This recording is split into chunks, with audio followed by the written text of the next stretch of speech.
Engineering से related छोटी बड़ी इन्फॉर्मेशन के लिए सब्सक्राइब करिए हमें। So hi and welcome to our channel. My name is Madhya और मेरे साथ है रोतिर और आज हम बात करने वाले हैं about direct admissions in engineering college.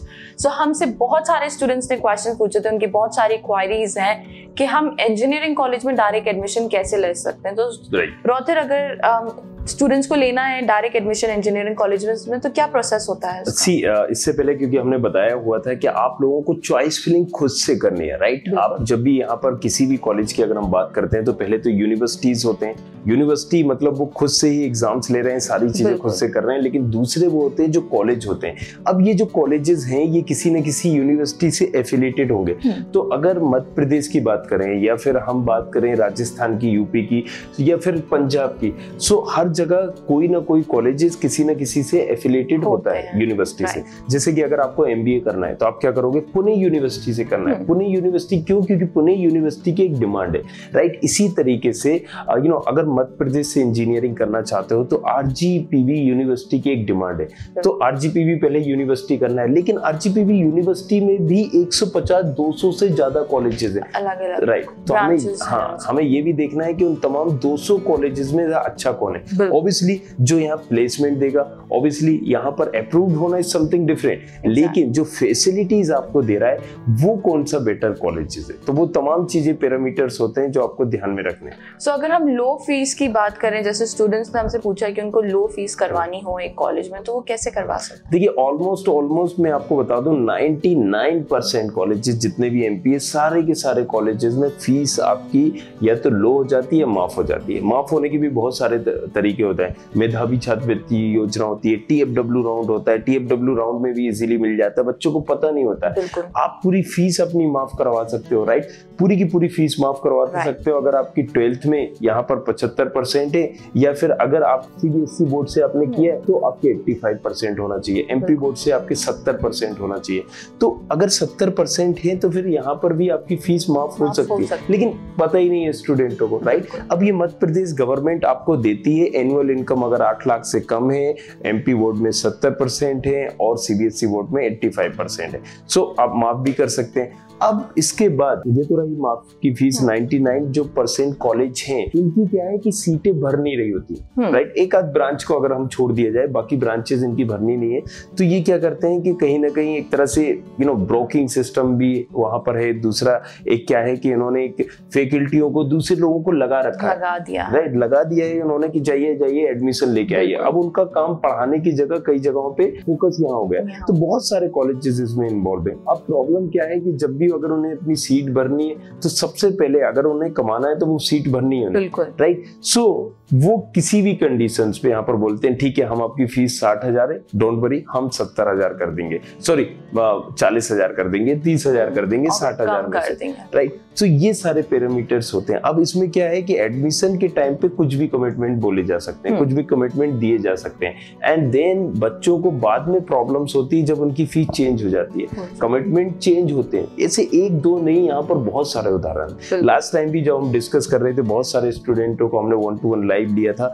Even कई ऐसे कॉलेजेस की है जिसपे हम क्योंकि हम कहीं ना कहीं बंधे हुए भी हैं, हर चैनल पे हर चीज नहीं डाल सकते हैं, लेकिन फिर भी ऐसे कुछ स्टूडेंट हैं जिनका ऐसे हमने प्रूफ के तौर पे रखा हुआ है, जो कॉलेजेस में कुछ कमिटमेंट था, उनके पास रिटर्न है, सारी चीजें, कुछ बहुत सारी चीजें, लेकिन हो गया, राइट। सो कई चीजों में हमें बीच में आना पड़ा, बीच बचाव करना पड़ा और सारी चीजें, क्योंकि उनके पेरेंट्स दे नहीं सकते थे उनके पास। तो यहाँ क्या होता है ना कि एक कमिटमेंट किसके थ्रू जा रहे हो आप, फैकल्टी के थ्रू जा रहे हो, आप चले जाते हो स्टूडेंट के थ्रू। अब वो उस टाइम पे क्या कमिटमेंट करते हैं और फिर जब आप वहां पढ़ते हो तो कॉलेज को लगता है कि आपकी अटकी हुई है यहाँ, अब तो आप जा नहीं सकते हो, तो प्रोसेस बिल्कुल चेंज हो जाती है।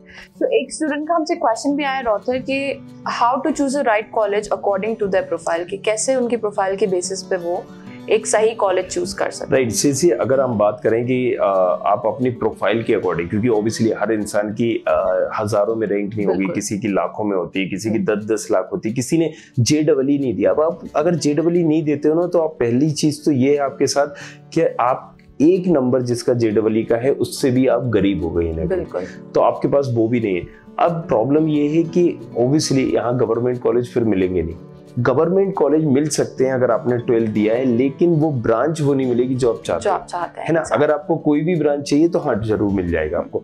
अब अगेन अगर आपने ये बोला है कि मुझे प्राइवेट कॉलेज चाहिए, तो प्राइवेट कॉलेजेस में क्या है, जैसे मैंने बताया कि आपको 99% कॉलेज फीस अपनी कम कर देंगे। हाँ।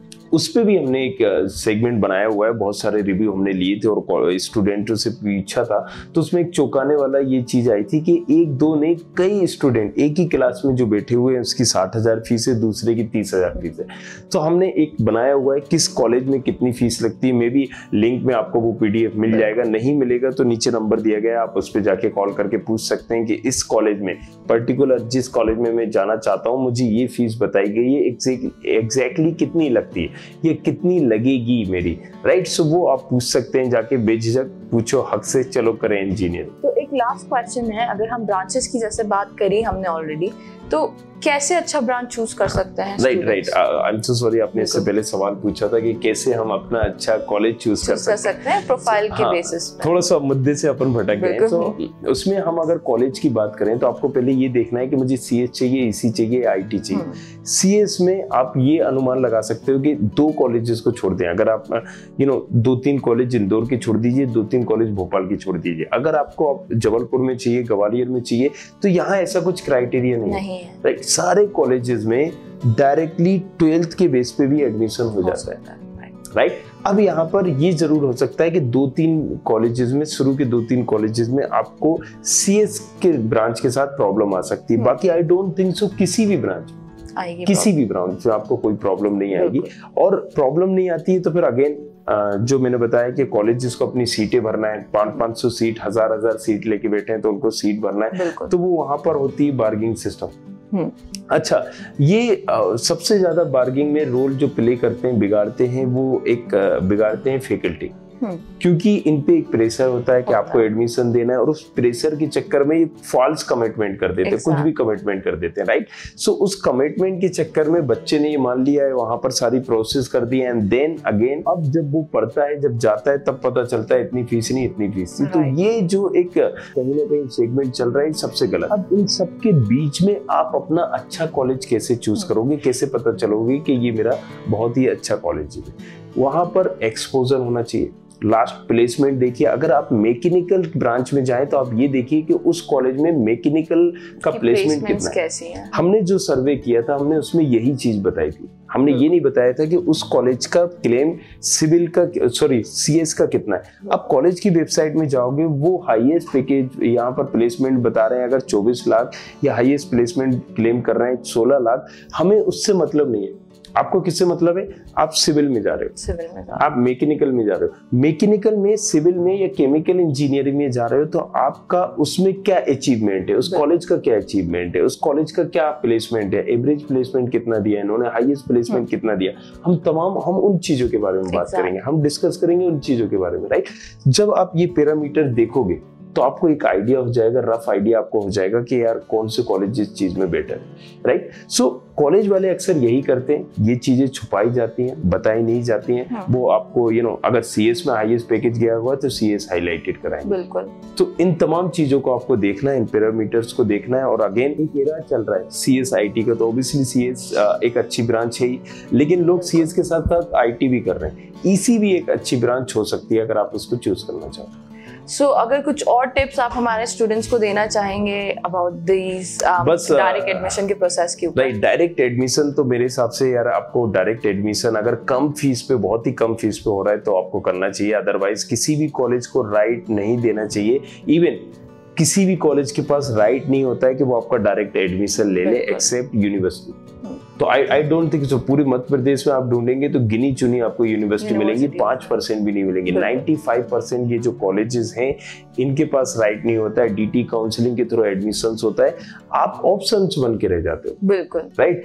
इवन मैं आपको कुछ ऐसे कॉलेजेस के एग्जांपल बताऊंगा कि उन्होंने एग्जैक्टली किया क्या है कि उन्होंने बच्चों से फीस ले ली है, डॉक्यूमेंट ले लिए और एक कमिटमेंट लिख दिया। अब जब इनकी ऑनलाइन फीस आ गई है, मतलब ऑनलाइन वहां से ज्यादा आ गई, जैसे मान लीजिए मैं नाम भी लूंगा नेक्स्ट, उसमें जल्द प्रूफ के साथ ये सबमिट भी करूंगा। कुछ कॉलेजेस हैं जिन्होंने क्या किया है कि उनकी 10,000 फीस थी, या फिर आप एग्जाम्पल के तौर पे 80,000 फीस थी EC ब्रांच के लिए, लेकिन ईसी की डिमांड आ गई ऑनलाइन ज्यादा, तो अब इन्होंने उसकी फीस कर दी है 1,20,000 बढ़ा दी है। राइट। अगर बच्चे से कमिटमेंट किया गया था 40,000, तो बच्चे ने 40,000 के कमिटमेंट पे ले लिया, लेकिन जब ऑनलाइन इनकी सीटें आ गई तो वो किसी का सगा नहीं होता कॉलेज। उन्होंने 80,000 उसको 90,000 उसी फीस को कर दिया। अब बच्चा बोल रहा आपको नहीं चाहिए तो आप दूसरा ले लीजिए। ये कॉलेज क्यों बोल रहा है? क्योंकि उसके पास ऑप्शंस आ गए। अब वो कन्विंस करेगा कि आप दूसरी ब्रांच ले लीजिए, आप मैकेनिकल ले लीजिए, आप इलेक्ट्रिकल ले लीजिए, क्योंकि इलेक्ट्रिकल में उसकी खाली है। जब तक इसके पास सीट खाली है तब तक ये आपकी रिस्पेक्ट करेगा, कदर करेगा, और जिसके बाद आपकी जिसमें इसकी सीट भर रही है तो ये समझिए ये आपको काटने को दौड़ेगा। सो सीधी सी बात है, आपको प्राइवेट कॉलेजेस का ये सेगमेंट समझना बहुत जरूरी है। और बहुत सारे जो बच्चे शिकार हुए हैं, तो पहले ही आप इन तमाम चीजों को समझ जाएं, पहले ही आप इसको वेरीफाई करें, एंड देन अगेन मैंने नीचे पीडीएफ हम लिंक पे भी डालते हैं, पीडीएफ पे जाके देख लो किस कॉलेज की कितनी फीस है, जो आपको एग्जैक्टली फीस कितनी और लग कितनी सकती है जिसमें आप करा सकते हैं। और नीचे नंबर भी दिया गया है, तो आप बेझिझक उसमें पूछ सकते हैं, पूछो हक से, चलो करें इंजीनियरिंग। सो आई होप हमारे स्टूडेंट्स के सारे डाउट्स क्लियर हो गए होंगे। अगर फिर भी कोई डाउट है तो आप हमारे व्हाट्सएप नंबर पे हमें व्हाट्सएप करके जरूर बताएं। आप हमारे कमेंट बॉक्स में भी हमें कमेंट करके बता सकते हैं, और हमारे काउंसलर्स आपको पर्सनली गाइड करेंगे। So do not forget to share this video with your friends, and please like, share and subscribe. Thank you. I hope you like this video. For more such videos, keep watching our channel. And do not forget to like, share and subscribe.